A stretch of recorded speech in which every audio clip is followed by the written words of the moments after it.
শুভ সকাল প্রিয় ছাত্রছাত্রী, আশা করি তোমরা নিশ্চয়ই ভালো আছো। তোমাদের সাথে আজ আমার দেখা। আজ আমি তোমাদের সমাজকর্ম দ্বিতীয় অধ্যায় থেকে সংক্ষিপ্ত প্রশ্ন নিয়ে আলোচনা করব। আমরা গত ক্লাসে প্রথম অধ্যায় থেকে সংক্ষিপ্ত প্রশ্ন নিয়ে আলোচনা করেছিলাম। আজ তোমাদের দ্বিতীয় অধ্যায় থেকে সংক্ষিপ্ত প্রশ্ন নিয়ে আলোচনা করব। তোমরা জানো সংক্ষিপ্ত প্রশ্নটা খুবই গুরুত্বপূর্ণ বিষয়, কারণ সংক্ষিপ্ত প্রশ্নে এক একটার জন্য এক এক মার্ক। অর্থাৎ এখানে সংক্ষিপ্ত প্রশ্ন বলতে পারো তোমাদের যে তোমাদের এই প্রশ্নটাকে বলা হয়, এক কথার উত্তরকে বলা হয় কি জ্ঞানমূলক প্রশ্ন। অর্থাৎ একটা প্রশ্নের জন্যেই কি একটা অ্যান্সার থাকবে এবং তার জন্য মার্ক থাকবে কি 1 মার্ক থাকবে। এই কারণে সংক্ষিপ্ত প্রশ্নগুলো তোমাদের জন্য কি খুবই গুরুত্বপূর্ণ।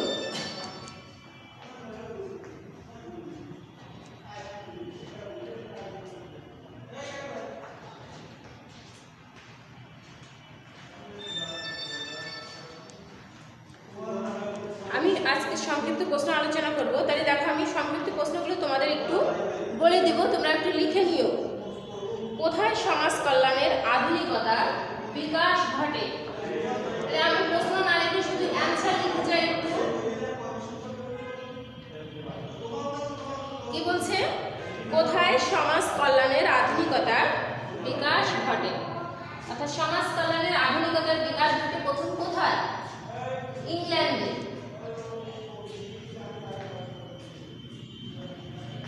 ইংল্যান্ড প্রথম সমাজ কল্যাণের আধুনিকতার বিকাশ ঘটে কোথায়? ইংল্যান্ডে।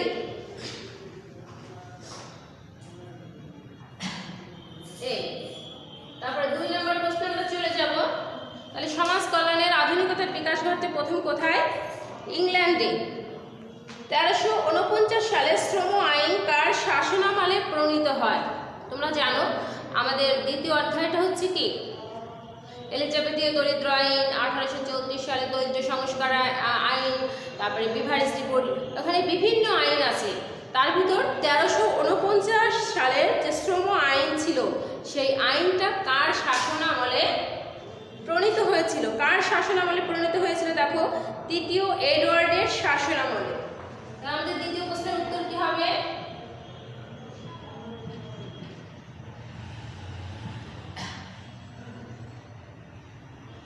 রাজা তৃতীয় এডওয়ার্ডের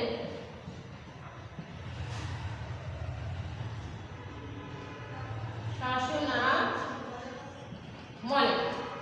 তাহলে কি 1349 সালে যে আইনটা প্রণীত হয়েছিল, সেই আইনটা প্রণীত হয়েছিল কার শাসনামলে? অর্থাৎ রাজা তৃতীয় এডওয়ার্ডের শাসনামলে। 1601 সালের এলিজাবেথীয় দরিদ্র আইনটি কততম প্রয়াস? তোমরা জানো 1601 সালের একটি দরিদ্র আইন আছে। এই আইনটি কততম প্রয়াস?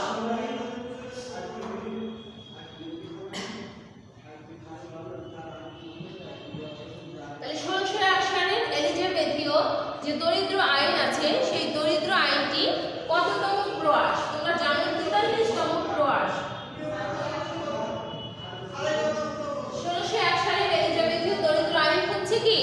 এটা হচ্ছে 43তম প্রয়াস। 1834 সালের দরিদ্র সংস্কার আইনটি কি হিসেবে আখ্যায়িত করা হয়? 1834 সালের একটা দরিদ্র সংস্কার আইন ছিল। অর্থাৎ 1601 সালের আইন প্রণয়ন করা হয়। সেই আইনের মাধ্যমে দেখা যায় কি দরিদ্রদের কি বিভিন্ন সমস্যার সমাধান করা গেলেও সেখানে কিছু কি দোষ ত্রুটি থেকে যায়। সেই দোষ ত্রুটি লঙ্ঘন করার জন্য কি করা হয়? 1834 সালে দরিদ্র সংস্কার আইন প্রণয়ন করা হয়।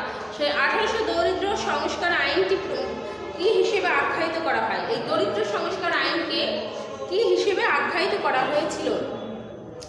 দমন নীতির কঠোর কাঠামো স্বরূপ হিসেবে আখ্যায়িত করা হয়।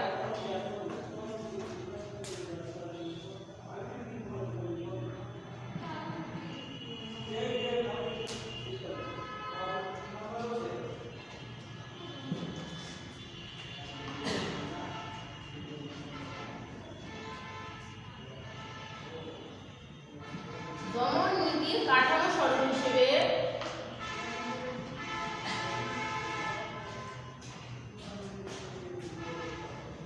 আখ্যায়িত করা হয়। তাহলে 1834 সালে দরিদ্র সংস্করণ আইন প্রণয়ন করা হয়েছিল, অর্থাৎ সেই আইন প্রণয়নের মাধ্যমেও কি সেখানেও কি করা হতো, দরিদ্রদের উপর কি করা হতো, দমন নীতি প্রয়োগ করা হতো। তাই সেখানে বলা হয়েছে কি, এই আইনটাকে বলা হয়েছে কি দমন নীতির কাঠামো স্বরূপ হিসেবে আখ্যায়িত করা হয়। 1834 সালে যে সংস্কার আইন, সেই আইনটাকেও কি করা হয়েছে, দমন নীতির কাঠামো স্বরূপ হিসেবে আখ্যায়িত করা হয়েছে। কোন যুগে ইংল্যান্ডে দারিদ্র্য সমস্যা প্রকট আকার ধারণ করে, অর্থাৎ ইংল্যান্ডে যে দারিদ্র্য সমস্যা প্রকট আকার ধারণ করে কোন যুগে,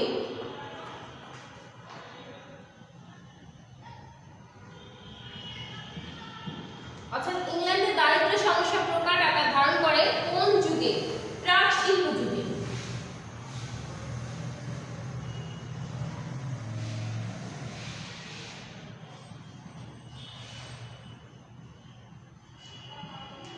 ইংল্যান্ডে দারিদ্র্য সমস্যা প্রকট আকার ধারণ করে কোন যুগে, প্রাক শিল্প যুগে। কত শতাব্দীতে এলিজাবেথীয় দরিদ্র আইন প্রণয়ন করা হয়? এই যে 1601 সালের এলিজাবেথীয় দরিদ্র আইন, তাকে 43তম প্রয়াস হিসেবে আখ্যায়িত করা হয়েছে। এই এলিজাবেথীয় দরিদ্র আইন কত শতাব্দীতে প্রণয়ন করা হয়? ষষ্ঠদশ শতাব্দীতে।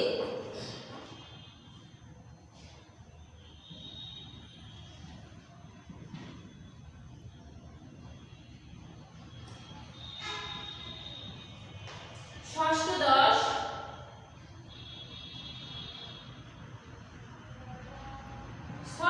শতাব্দী। তাহলে এলিজাবেথীয় দরিদ্র আইন কত সালে প্রণয়ন করা হয়? কত শতাব্দীতে এলিজাবেথীয় দরিদ্র আইন প্রণয়ন করা হয়? ষষ্ঠদশ শতাব্দীতে। ইংল্যান্ডে বসতি আইনটি কত সালে প্রণীত হয়?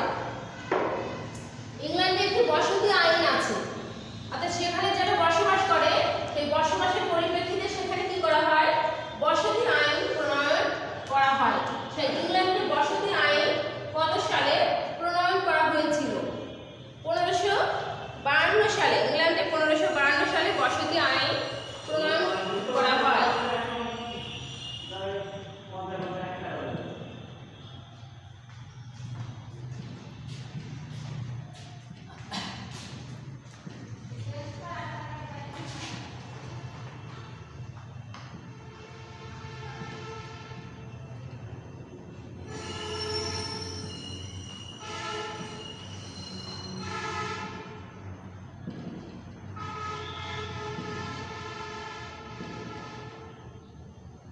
তাহলে ইংল্যান্ডে বসতি আইন কত সালে প্রণয়ন করা হয়? 1552 সালে কি করা হয়, ইংল্যান্ডে বসতি আইন প্রণয়ন করা হয়। 1601 সালের দরিদ্র আইনকে কাদেরকে সক্ষম দরিদ্র বলা হয়? 1601 সালের দরিদ্র আইনের 3টি শ্রেণী বিভাগ আছে, তোমরা জানো। একটা হচ্ছে সক্ষম দরিদ্র, একটা হচ্ছে অক্ষম দরিদ্র, আর একটা হচ্ছে নির্ভরশীল শিশু। তাহলে সেখানে বলা হয়েছে কি, যে সক্ষম দরিদ্র বলা হতো কাদেরকে?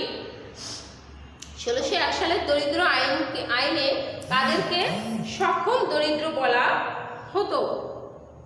সবল বা কর্মক্ষম ভিক্ষুকদেরকে সক্ষম দরিদ্র বা স্টাডি বেকার বলা হতো।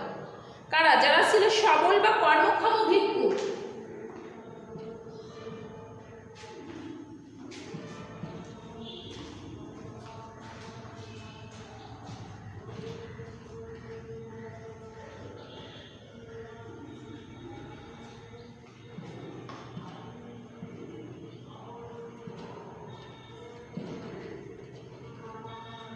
সবল বা কর্মক্ষম ভিক্ষুকদেরকে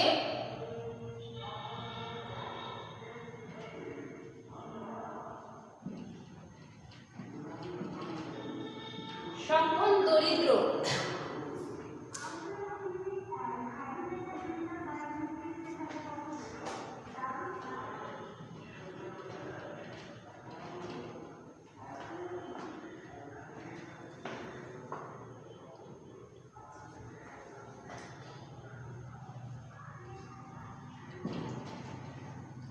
সবল বা কর্মক্ষম ভিক্ষুকদেরকে সক্ষম দরিদ্র বা স্টাডি বিগার বলা হতো। তাহলে 1601 সালের কাজের সক্ষম দরিদ্র বলা হতো, অর্থাৎ যারা কাজ করতে সক্ষম ছিল এবং যারা কাজ করতে পারত, যারা কর্মক্ষম কাজ করে খেতে পারত, তাদেরকেই বলা হতো কি সক্ষম দরিদ্র বা স্টাডি বিগার। ওভারসিয়াররা কাদের মাধ্যমে নিযুক্ত হতো? যারা ওভারসিয়ার আছে সেই ওভারসিয়াররা কাদের মাধ্যমে নিযুক্ত হতো? ম্যাজিস্ট্রেটদের মাধ্যমে।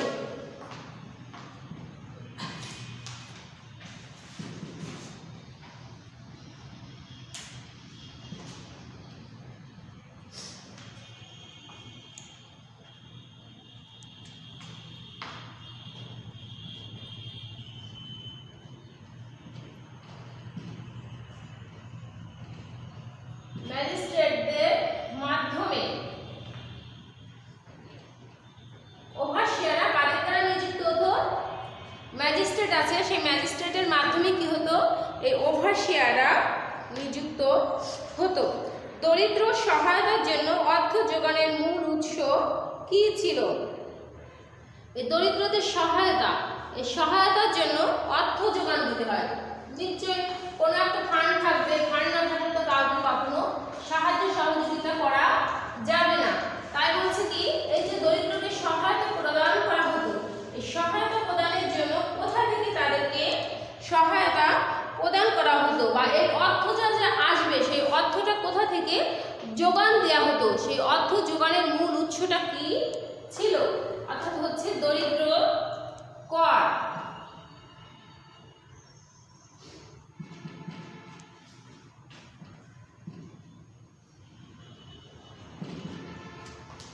দরিদ্র কর অর্থ যোগানের মূল উৎস ছিল কি? দরিদ্র কর। কখন ইংল্যান্ড ভয়াবহ অর্থনৈতিক সংকটের মুখোমুখি হয়? ইংল্যান্ড ভয়াবহ অর্থনৈতিক সংকটের মুখোমুখি হয় কখন? 20 শতাব্দীর শুরুতে ইংল্যান্ডে ভয়াবহ অর্থনৈতিক সংকটের মুখোমুখি হয়। কখন ইংল্যান্ড ভয়াবহ অর্থনৈতিক সংকটের মুখোমুখি হয়? 20 শতাব্দীর শুরুতে।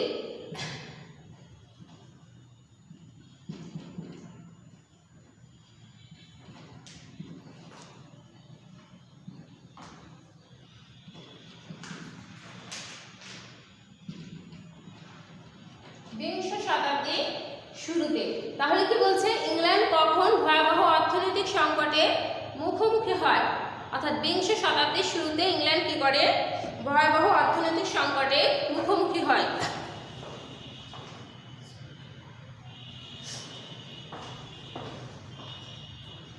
তারপর আমরা আরেকটা আলোচনায় চলে যাই। দেখো কখন ইংল্যান্ডের জাতীয় স্বাস্থ্যসেবা কর্মসূচি গৃহীত হয়? অর্থাৎ জাতীয় স্বাস্থ্যসেবা কর্মসূচি গৃহীত হয় কখন? অর্থাৎ ইংল্যান্ডে কি করা হয়? যেসব জনগণ আছে সেসব জনগণের স্বাস্থ্যসেবা, অর্থাৎ স্বাস্থ্যসেবা, মানুষের সমাজে বসবাস করতে গেলে কি করতে হবে? স্বাস্থ্য অবশ্যই ঠিক রাখতে হবে। আর স্বাস্থ্যের যত যথাযথ বা সঠিকভাবে সেবা দেওয়া না হয় তাহলে কি সে দেশের উন্নয়ন করা কিন্তু কখনোই সম্ভব নয়। তাই এখানে বলছে কখন ইংল্যান্ডের জাতীয় স্বাস্থ্যসেবা কর্মসূচি গৃহীত হয়? 1948 সালের 5ই জুলাই। অর্থাৎ 1948 সালের 5ই জুলাই কি করা হয়? স্বাস্থ্যসেবা কর্মসূচি গৃহীত হয়।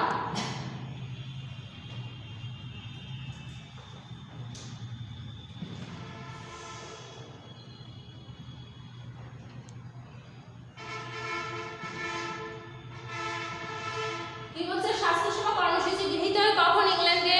1948 সালের 5ই জুলাই ইংল্যান্ডের জাতীয় স্বাস্থ্যসেবা কর্মসূচি গৃহীত হয়। তারপরে আরেকটা দেখো, কার সুপারিশমালার উপর ভিত্তি করে বিভারিস রিপোর্ট প্রণীত হয়? স্যার উইলিয়াম বিভারিস রিপোর্টের উপর ভিত্তি করে। তাহলে কার সুপারিশমালার উপর ভিত্তি করে বিভারিস রিপোর্ট প্রণীত হয়েছে? তোমরা জানো যে বিভারিস রিপোর্ট আছে আমাদের, সেই বিভারিস রিপোর্ট কার উপর ভিত্তি করে সেই বিভারিস রিপোর্ট প্রণয়ন করা হয়েছিল? তাই এখানে বলা হয়েছে যে কার সুপারিশমালার উপর ভিত্তি করে বিভারিস রিপোর্ট প্রণীত হয়। স্যার উইলিয়াম বিভারিজের সুপারিশমালার উপর ভিত্তি করে বিভারিজ রিপোর্ট প্রণীত হয়।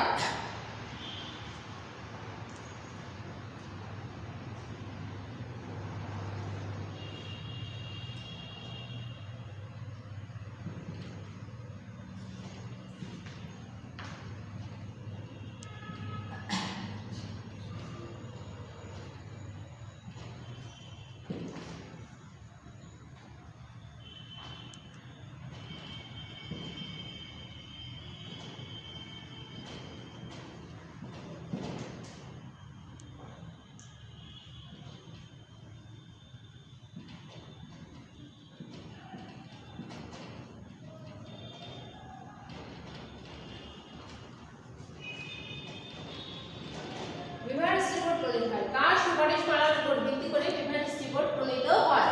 তাহলে উত্তরে কি হবে আমাদের?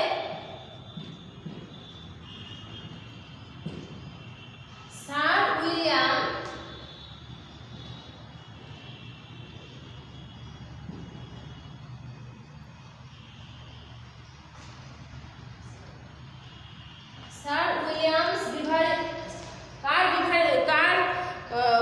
সুপারিশমালার উপর ভিত্তি করে বিভারিজ রিপোর্ট প্রণীত হয়।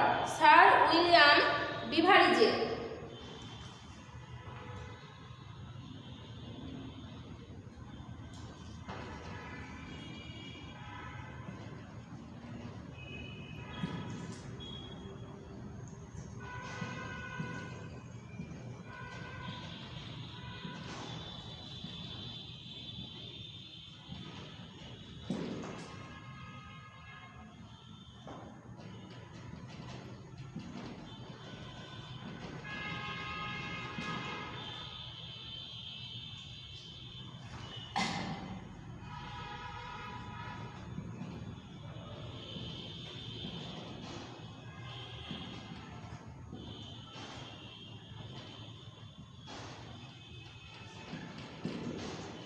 কার সুপারিশমালার উপর ভিত্তি করে বিভারিজ রিপোর্ট প্রণীত হয়?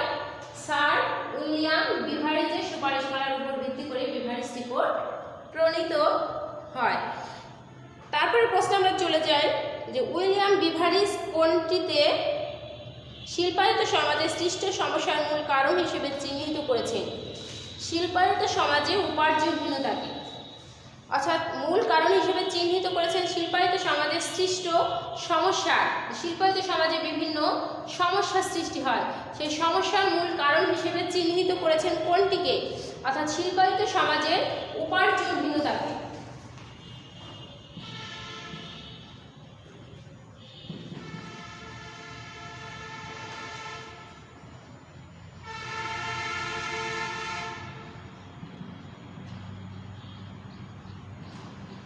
শিল্পায়িত সমাজে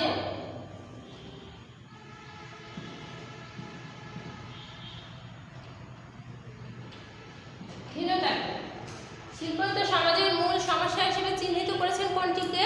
শিল্পায়িত সমাজে উপার্জনহীনতাকে। অর্থাৎ শিল্পায়িত সমাজে বসবাস করতে গেলে মানুষ যদি উপার্জনহীন হয়ে পড়ে তাহলে কি তার যে চাহিদাটা আছে, মৌল মানবিক চাহিদা আছে, সেই চাহিদাটা পূরণ করাই কখনোই সম্ভব নয়।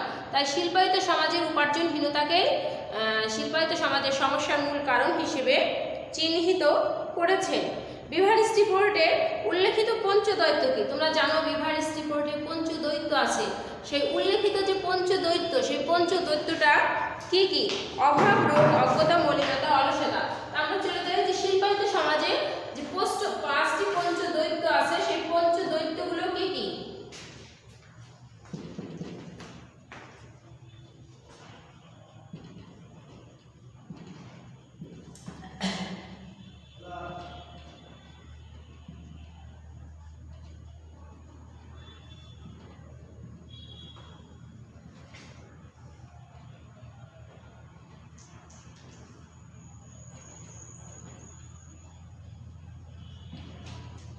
সে পাঁচটি পঞ্চদৈত্য কি?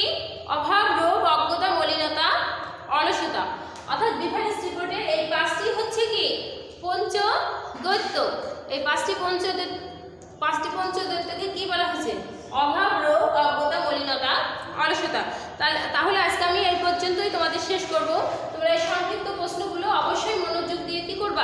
পড়বা আর সুস্থ থাকবা, ভালো থাকবা, এই কামনায় শেষ করি।